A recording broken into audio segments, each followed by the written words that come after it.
Master Jet ask lang po if pwede ba ma-buy out ang GFAL sa expanded MPL. Okay, sa ngayon mga master ay wala pa pong inilabas na guidelines para sa expanded MPL Flex, kaya hindi pa po natin masasagot if kasali ba sa pwedeng i-buy out ito pong GSIS Financial Assistance Loan or GFAL.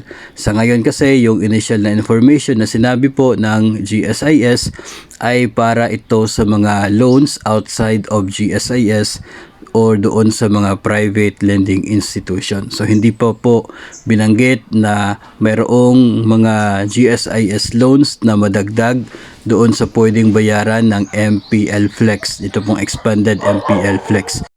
Sa kasalukuyan ay mayroon namang mga GSIS loans na binabayaran ng MPL Flex, pero hindi po kasali doon ang GSIS Financial Assistance Loan or GFAL.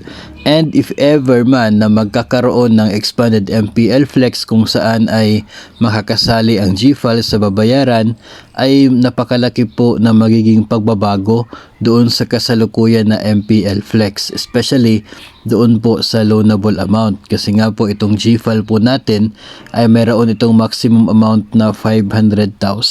So siguro sa ngayon mayroong mga 200,000 or 300,000 na lamang siguro yung balanse.